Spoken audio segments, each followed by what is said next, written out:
ഫ്ലോറൻസയുടെ Christmas collections കഴിയുന്നില്ല, ഒരുപാടെണ്ണം വന്നുകൊണ്ടേ ഇരിക്കും കേട്ടോ. അപ്പൊ ഒരുപാട് പേര് റിക്വസ്റ്റ് ചെയ്തിട്ടുണ്ടായിരുന്നു നമ്മുടെ ഡാർക്ക് ഗ്രീൻ കളറിലേക്കും കൂടെ കൊണ്ടുവരണം എന്ന് പറഞ്ഞിട്ട്. അത് നമ്മൾ reddish maroon white green 3 colour കോമ്പിനേഷനിലേക്ക് വന്നേക്കുന്ന അടിപൊളിയായിട്ടുള്ള കുർത്തീസാണ്. ഇത് വേണമെങ്കിൽ 3 പീസ് സെറ്റും 2 പീസ് സെറ്റും ഒക്കെ ആയിട്ട് നമ്മളിത് നിങ്ങൾക്ക് വേണ്ടിയിട്ട് കൊണ്ടുവന്നിട്ടുണ്ട്. അപ്പോൾ ഇതെന്ന് പറഞ്ഞിട്ട് ഇപ്പം ഞാൻ ജസ്റ്റ് നമുക്ക് അതിന് മാച്ചിങ് ആയിട്ട് സിൽക്ക് കോട്ടൺ ഫാബ്രിക്കിനകത്തേക്ക് നല്ല ബ്യൂട്ടിഫുൾ ആയിട്ട് ഒരു ദുപ്പട്ടയും കൂടെ വന്നപ്പോൾ അത് ഞാൻ ജസ്റ്റ് ഒന്ന് പെയർ ചെയ്തതേ ഉള്ളൂ. ഫാൻസി ടാസിൽസ് ഒക്കെ അറ്റാച്ച് ചെയ്ത് വന്നിട്ടുണ്ട്. അപ്പോൾ ഇതിൻ്റെന്ന് പറഞ്ഞിട്ടുണ്ടെങ്കിൽ ടോപ്പ് ബോട്ടം സെറ്റായിട്ട് നമ്മൾ സെല് ചെയ്യുന്നുണ്ട്.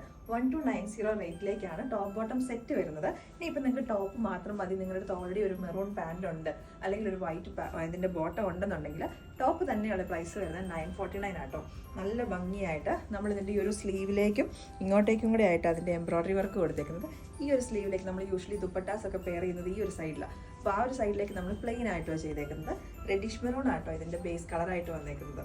നെക്സ്റ്റ് ഷെയ്ഡ് വന്നേക്കുന്നത് നമ്മുടെ വൈറ്റ് ആട്ടോ. അപ്പം അതെന്ന് പറഞ്ഞിട്ടുണ്ടെങ്കിൽ ക്രിസ്മസിലേക്കല്ല, നിങ്ങൾക്ക് അത് കഴിഞ്ഞിട്ടൊക്കെയാണ് യൂസ് ചെയ്യാൻ പറ്റുന്ന രീതിയിലേക്ക് നമ്മൾ ഇതിൻ്റെ കോമ്പിനേഷൻസ് കൊണ്ടുവന്നേക്കുന്നത്. പീച്ച് അതിൻ്റെ ഫ്ലോറൽ എംബ്രോയിഡറി വന്നേക്കുന്നത്. നമ്മുടെ തന്നെ ദുപ്പട്ടയും നമ്മുടെ തന്നെ ബോട്ടോ ഞാൻ അതിന് പെയർ ചെയ്തേക്കുന്നത്. പ്രൈസും കാര്യങ്ങളൊക്കെ നമ്മൾ നേരത്തെ പറഞ്ഞ പോലെ തന്നെ സെയിം ആയിട്ട് തന്നെ വന്നേക്കുന്നത്.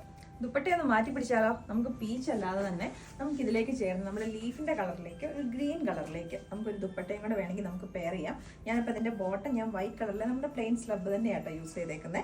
അപ്പോൾ ഇങ്ങനെ വേണമെങ്കിൽ നമ്മൾ ഈ ഒരു ദുപ്പട്ടയും നമ്മുടെ വെബ്സൈറ്റിനകത്തേക്ക് നമ്മൾ അവൈലബിൾ ആക്കിയിട്ടുണ്ട്. ഇപ്പോൾ കോംബോ ആയിട്ട് വേണ്ടവർക്ക് അങ്ങനെ നമ്മളിത് അവൈലബിൾ ആക്കിയിട്ടുണ്ട്. അപ്പോൾ ഈ ഒരു കുർത്തീസ് എന്ന് പറഞ്ഞിട്ടുള്ളത് ഇത് ആക്ച്വലി ദുപ്പട്ടയുടെ കൂടെ പെയർ ചെയ്യണം കേട്ടോ. എന്നാൽ അതിൻ്റെ ഏറ്റവും ഭംഗി എന്ന് പറയുന്നത്, കാരണം നമ്മൾ മെയിൻലി വർക്ക് കോൺസെൻട്രേറ്റ് ചെയ്തേക്കുന്നത് ഈ ഒരു സൈഡിലേക്കാണ്, ഫ്രണ്ടിലേക്ക് മാത്രമല്ല കേട്ടോ, സ്ലീവിൻ്റെ ഈ ഒരു ബാക്ക് പോർഷനിലേക്കും കൂടെ ആ ഒരു വർക്ക് വന്നിട്ടുണ്ട്. അപ്പോൾ ഇത് ഈ ഒരു വൺ സൈഡ് നമ്മളിങ്ങനെ പ്ലെയിൻ ആയിട്ട് തന്നെ ഇട്ടേക്കുന്ന കൂടുതൽ തന്നെ നമുക്ക് ദുപ്പട്ടയും കൊണ്ട് യൂസ് ചെയ്യാൻ വേണ്ടിയിട്ടാണ്. അപ്പോൾ ഇതെന്ന് പറഞ്ഞിട്ടുണ്ടെങ്കിൽ നമ്മൾ 7 to 10 വർക്കിംഗ് ഡേയ്സിന് ശേഷമായിരിക്കും ഇവിടുന്ന് ഡിസ്പാച്ച് ചെയ്യുന്നത്. ആരും പേടിക്കേണ്ട, ഒരു മാക്സിമം ഡിസംബർ 15 അതിനുള്ളിൽ തന്നെ എല്ലാ ഐറ്റംസും ഇവിടുന്ന് ഡിസ്പാച്ച് ചെയ്യുന്ന രീതിയിലേക്കാണ് നമ്മൾ സെറ്റ് ചെയ്തേക്കുന്നത് നമ്മുടെ യൂണിറ്റുകൾ. വേറെ വർക്കുകളൊന്നും നമ്മൾ കാര്യമായിട്ട് ഇപ്പം നമ്മൾ അതാ ചെയ്യാത്തത്. ക്രിസ്മസിൻ്റെ ഐറ്റംസ് കൊണ്ട് തന്നെ നമ്മൾ ടൈറ്റ്ലി നമ്മൾ പാക്ഡ് ആണ്. ഓൾമോസ്റ്റ് ഇതിൻ്റെയൊക്കെ തന്നെ നമുക്ക് ഓൾമോസ്റ്റ് റെഡിയാണ്. അപ്പം ഒരു ബൾക്ക് ഓർഡേഴ്സ് വരുന്നതിനനുസരിച്ച് നമ്മൾ പിന്നെ നമ്മൾ റിപ്പീറ്റ് ചെയ്തുകൊണ്ടിരിക്കുകയാണ്. അപ്പോൾ ഈ ഐറ്റംസ് ഒക്കെയാണ് നമ്മൾ അങ്ങനെ ആ ഒരു ക്രിസ്മസിന് വേണ്ടി മാത്രം എന്നുള്ള രീതിയിലേക്കല്ല കേട്ടോ, എല്ലാം തന്നെ നിങ്ങൾക്ക് അത് കഴിഞ്ഞിട്ട് യൂസ് ചെയ്യാൻ പറ്റുന്ന രീതിയിലേക്കാണ് ഞാൻ എംബ്രോയിഡറിയുടെ കളേഴ്സ് പോലും ഞാൻ ചൂസ് ചെയ്തേക്കുന്നത്.